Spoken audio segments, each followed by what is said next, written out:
আসসালামু আলাইকুম প্রিয় ফুটবল ফ্যান্স। প্রথম ম্যাচের তুলনায় ফার বেটার একটা পারফরমেন্স এই জিনিসটা বলতেই হবে। এবং কেন বেটার পারফরমেন্স এটা নিয়ে যদি আলোচনাটা শুরু করতে যাই, অনেকগুলো ফ্যাক্টর হয়তো বা উঠে আসবে। তবে একেবারে প্রথমেই ওয়ান অ্যান্ড অনলি লিওনেল মেসির কথাই আনতে হবে। লিওনেল মেসি ম্যাচটা স্টার্ট করেছেন, আর্জেন্টিনা ম্যাচটা কন্ট্রোল করতে পেরেছে। গত ম্যাচের তুলনায় এ ম্যাচে একটা বড় পার্থক্যের জায়গা ঘুরে ফিরে সেই লিও মেসি ছিলেন। প্রথম গোলটার ক্ষেত্রে আমি অবশ্য লিয়ান্দো পারাদেসের সে ভিশনটার কথা বলবো, যেটা এর আগের একাধিক ভিডিওতে আলোচনা করেছি। ডিফেন্সিভ মিডফিল্ডে এখনও পারাদেসের মতো একজন প্লেয়ারকে কেন দরকার, সেটা লিও মেসির উদ্দেশ্যে প্রথম গোলটার ক্ষেত্রে যে অনেকটা ওভার দ্য ইয়ার বলটা বাড়িয়েছেন যে ভিশনটার কারণে। অর্থাৎ লিয়ান্দো পারাদেস অনেক ডিপে থেকে পারফেক্ট ডিপ লাইন প্লে মেকারের মতো পাসগুলো দেখতে পারেন, যেটা অনেক মিডফিল্ডার আর্জেন্টিনার এখনও কেন জানি পারছেন না। সেখান থেকে লিও মেসি বলটা নিজে গোলের জন্য না গিয়ে আলভারেস উদ্দেশ্যে বাড়িয়েছেন। যদিও একটা ফেইন টাচ হয়তো বা আলমাদার ছিল, যে কারণে অ্যাসিস্টটা অফিসিয়ালি তার ক্ষেত্রে যেতে পারে। তবে উৎস মেখে ওই পারাদেস এবং লিও মেসি লিঙ্ক আপটাই মূল ছিল। আলভারেস ভালো ফিনিশ করে এসেছেন। লিও মেসি তারপরে ডিবক্সের মধ্যে 1-2-1 খেলেছেন এক্ষেত্রে ম্যাক অ্যালিস্টারের সাথে, এবং সেখান থেকে একটা ক্লিনিক্যাল ফিনিশ করে এসেছেন খুবই অ্যাকুইট অ্যাঙ্গেল থেকে, অর্থাৎ দুরূহ কোণ থেকে। আরও একবার লিও মেসির ফিনিশটা দেখলাম। খুব একটা বেশি ম্যাক অ্যালিস্টার যে ভালো খেলেছেন এই ম্যাচটা সেটা বলবো না, তবে লিও মেসির ক্ষেত্রে বা তার সাথে এই লিঙ্ক আপটা যে করতে পেরেছেন সেটাই এই গোলটার ক্ষেত্রে অ্যানাফ ছিল। কারণ ডিবক্সের মধ্যে এমন জায়গা থেকে আমরা বছরের পর বছর দেখেছি লিও মেসি ফিনিশ করে আসতে পারেন। তৃতীয় গোলটা পেনাল্টি থেকে এসেছে, ডিবক্সে ফাউলের শিকার হয়েছেন থিয়াগো আলমাদা। ওয়ান্স অ্যাগেন উৎসমুখে লিও মেসি ছিলেন, অনেক নিচ থেকে ওই এরিয়ার এসে বলটা তিনিই বাড়িয়েছিলেন, যেখানে শেষ পর্যন্ত নিজে পেনাল্টি না নিয়ে ওটামেন্ডিকে ডাকলেন। ঘরের মাঠে ওটামেন্ডিরও শেষ এখানে, এবং শেষটা তিনি একটা গোলের মাধ্যমে, একটা পেনাল্টি কনভার্সনের মাধ্যমে কিন্তু ঘরের মাঠে শেষ করলেন। এটা একটা ভালো লাগার ব্যাপার। শেষের দিকে এসে আর্জেন্টিনা আরও দুটো গোল এক্ষেত্রে পেয়েছে। বিশেষ করে পঞ্চম গোলটার ক্ষেত্রে বলতে হবে বার্কো একটা আত্মবিশ্বাস বাড়ানিয়া গোল পেয়েছেন, যেখানে একটা ব্যাকহিল পাস ছিল নিকো গঞ্জালেসের, এবং সেই ক্ষেত্রেও লিও মেসির যে ওভারঅল ইম্প্যাক্টটা একেবারে নিচ থেকে যে একটা বল বাড়ানো, সেটা কিন্তু ছিল, মাঝখানে একটা ওন গোলও ছিল। সো প্রথম 2-2.5 মিনিট ধরে লিও মেসির কথাই বলতে হবে, কারণ ম্যাচটা ডমিনেট করেছেন। এরপরও যদি আমি ইমপ্রেসিভ কারা কারা ছিলেন সে প্রসঙ্গে আসি, আমার কাছে এই ম্যাচটাতে থিয়াগো আলমাদা আরও একবার জাতীয় দলে খুবই ভালো মানের একটা পারফরমেন্স দিয়েছেন। পুরো মাঠ কাভার করেছেন, অ্যাসিস্ট করেছেন, পেনাল্টি আদায় করে নিয়েছেন, এই জিনিসগুলো বলতে হবে। অর্থাৎ নিজের পজিশনে থিয়াগো আলমাদা আগের ম্যাচটা যতটা সপ্রতিভ ছিলেন সে তুলনায় এই ম্যাচে ফার বেটার ফুটবল খেলেছেন, এটা ওভারঅল বলতে হবে। তবে এখনও কিন্তু কনসার্নের বেশ কয়েকটা জায়গা আছে। এই যে আমি পারাদেসের কথা বললাম, লিও মেসির কথা বললাম, হুলিয়ান আলভারেজের কথা বললাম, থিয়াগো আলমাদার কথা বললাম, একই রকমের কথাবার্তা কিন্তু মিডফিল্ড বা ডিফেন্সে স্টার্টিং লাইন আপ নিয়ে বলা যায়নি। বিশেষ করে নাহুয়েল মলিনা বারবার করে কিন্তু 1 ভার্সেস 1 সিচুয়েশনে বিট হয়েছেন। জানি না আপনারা সেটা কতটুকু দেখতে পেরেছেন।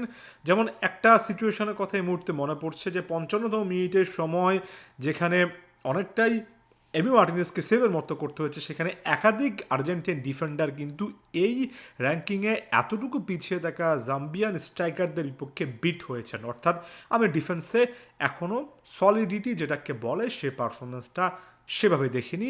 এনজো ফার্নান্দেস আগের ম্যাচে যথেষ্ট ভালো খেলেছেন, এই ম্যাচেও চেষ্টা করেছেন। ম্যাক অ্যালিস্টারের টানা দুটো ম্যাচে ম্যাক অ্যালিস্টারের লেভেলের ফুটবল না খেলাটা আমার কাছে এবার ইন্টারন্যাশনাল ব্রেকে কিছুটাও হলো ওই যে খুদখুদে যে একটা ভাব থাকে সেই জায়গাটা হিসেবে থাকলো। তবে এই ম্যাচে যারা বদলি হিসেবে নেমেছেন তারা কিন্তু নজর কেড়েছেন। বার্কোর কথা বললাম, শেষের দিকে এসে লেফট ব্যাক পজিশনে বা লেফট উইং ব্যাক পজিশনে শিফট করেছেন, তবে শুরুর দিকে তিনি কিন্তু অনেকটা রাইট সাইডে সরে খেলেছেন। অর্থাৎ ডিফেন্সে নাহুয়েল মনিকে হেল্প করার জন্য নিচে নেমেছেন, আবার রাইট সাইডে বলটা নিয়ে ওয়াইড অ্যাঙ্গেলগুলো কাভার করার চেষ্টা করেছেন, যেটা ভালো লেগেছে। ম্যাক্সিমো পেরোনে বল পায়ে যথেষ্ট আত্মবিশ্বাসী ছিলেন। নিকো গঞ্জালেস শেষ মুহূর্তে এসে একটা ব্যাকহিল করেছেন, নিকো গঞ্জালেসের কথা বলছি। নিকো পাজও এ ম্যাচে এসে যথেষ্ট ভালো ফুটবল খেলেছেন, এটা বলতে হয়। এবং সব মিলিয়ে বদলি হিসেবে নামা প্লেয়ারদের কিন্তু পারফরমেন্স দেখলাম, এমনকি জুলিয়ানো সিমিওনের কথাও বলতে হবে। নেমে যে ক্ষিপ্রতা দেখিয়েছেন বলটাকে টার্গেট করা কিংবা আসলে পজিশনটা রিগেন করার ক্ষেত্রে, এই প্লেয়াররা মাঠে নামার পরে আর্জেন্টিনা সেই স্পিডটা পেয়েছে। দেখুন, এই ইন্টারন্যাশনাল ব্রেকে আমি এর আগেও বলেছি রেজাল্টগুলো খুব একটা বেশি আসলে ম্যাটার করবে না। কারণ হচ্ছে এখানে গাবাচির খেলা একটা প্রবণতা থাকবে, বিশ্বকাপের আগে কোনো প্লেয়ারই ইনজুর হতে চাইবেন না। তাই এখানে আর্জেন্টিনার মধ্যে ইন্টেন্সিটি এ ম্যাচও কম ছিল।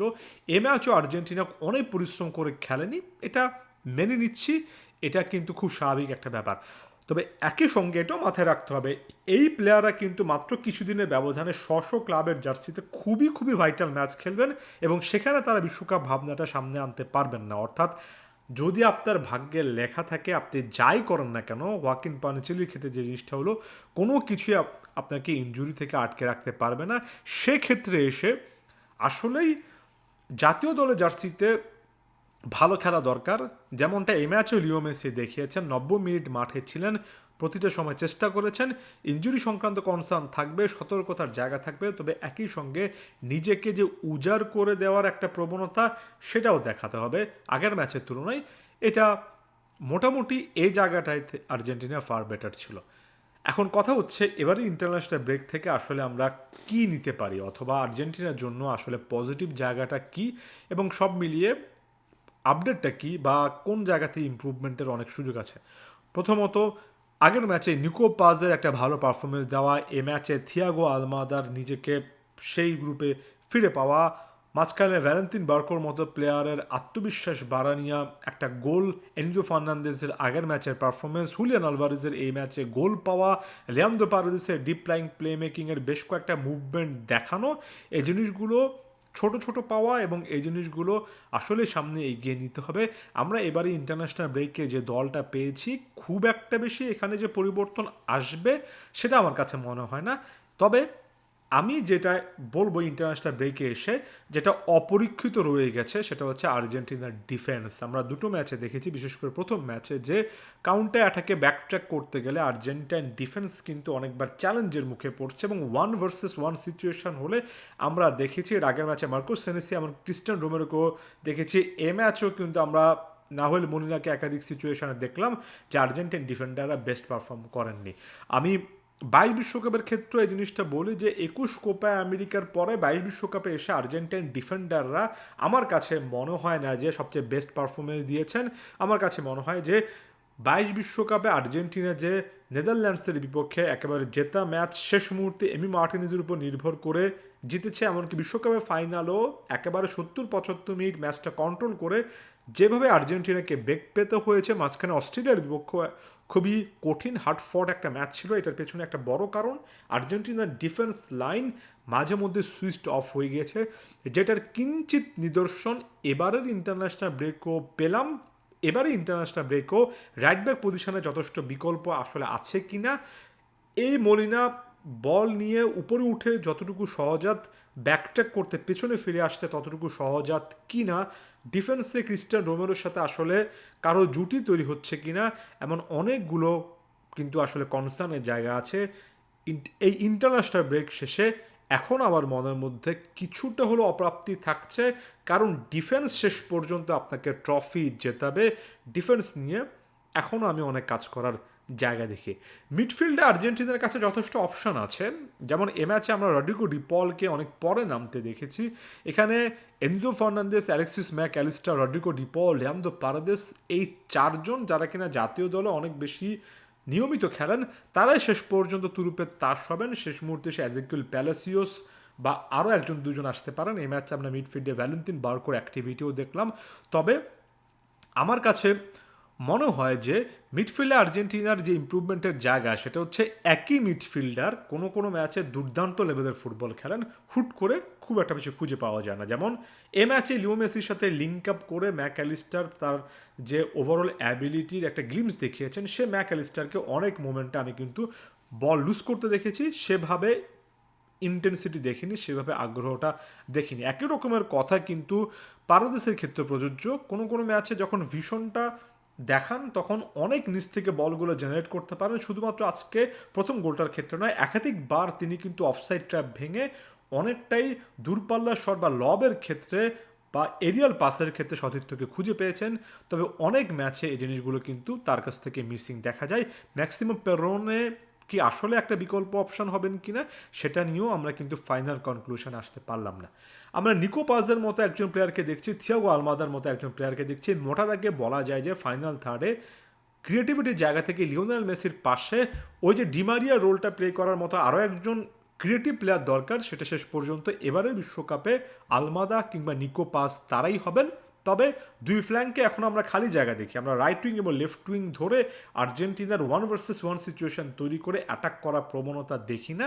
এটা এর আগেও দেখতাম না, তবে ডিমারিয়া থাকলে মাঝে মধ্যে কিছু না কিছু অ্যাক্টিভিটি দুই ফ্ল্যাঙ্কে দেখা যেত। আপনি যখন রাইট উইং এবং লেফট উইংয়ে প্লেয়ার রাখতে পারেন তখন প্রতিপক্ষ ডিফেন্স লাইন কিন্তু অনেকটা স্প্রেড আউট হয়, অর্থাৎ দূরে সরে যায়। মাঝখানে সেন্ট্রালে থাকা প্লেয়ারদের জন্য অনেক পকেট অফ স্পেস তৈরি হয়, যেটা খুব একটা বেশি ফাইনাল থার্ডে তৈরি হচ্ছে না।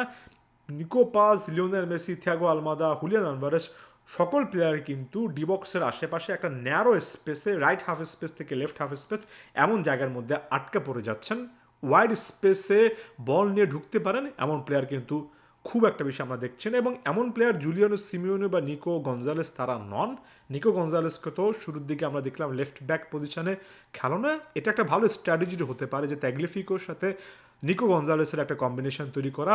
রাইট ফ্ল্যাঙ্কটা বা রাইট সাইডের ডিফেন্সটা যেহেতু আর্জেন্টিনার জন্য দুর্বল একটা জায়গা, সেখানে এই ম্যাচে যেমন স্কালোনির একটা ট্যাকটিক্স দেখলাম যে নাহুয়েল মলিনার পাশাপাশি ভ্যালেন্তিন বার্কোকে রাইট সাইডে এসে খেলানো, যাতে করে ডিফেন্সিভ ট্রানজিশনে দুজন ডিফেন্ডার ওই রাইট ফ্ল্যাঙ্কে থাকেন, অর্থাৎ ভ্যালেন্তিন বার্কো রাইট সাইডে, লেফট সাইডে না খেলে রাইট সাইডে উইং ব্যাক হিসেবে নিচে নামবেন, ওখানে মলিনার সাথে একটা জুটি গড়বেন। আমরা হয়তো বিশ্বকাপে উইং ব্যাকদেরকে কাজে লাগানোর এই প্রবণতা স্কালোনির মধ্যে আরও বেশি করে দেখতে পারবো, অর্থাৎ ভ্যালেন্তিন বার্কো বা নিকো গঞ্জালেসের মতো প্লেয়ারদের অ্যাক্টিভিটি অনেক বেশি দেখতে পারবো, কারণ এটার হয়তোবা আসলেই দরকার আছে, বিশেষ করে যখন আপনার দুই ফ্ল্যাঙ্কে ডিফেন্সে সমস্যা আছে।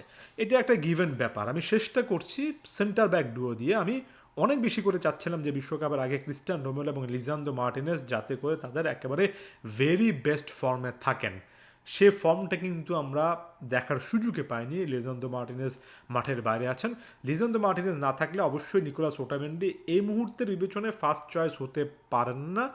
সেক্ষেত্রে মার্কোস সেনেসি যদি এবারে ইন্টারন্যাশনাল ব্রেকে নিজেকে ফুললি প্রুফ করতে পারতেন, অনেক বেশি করে খুশি হতাম, সেটাও কিন্তু দেখিনি। তাই এটা নিয়েও কিছু না কিছু কনসার্ন থাকছে। তবে সব কিছুকে ছাপিয়ে এই ম্যাচটার ইকুয়েশনটা বিশ্বকাপে আপনি আরও একবার দেখবেন।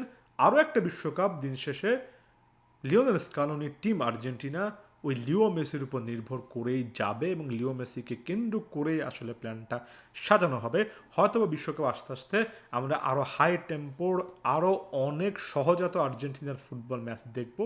এই কামনা শেষ করছি। ধন্যবাদ সবাইকে।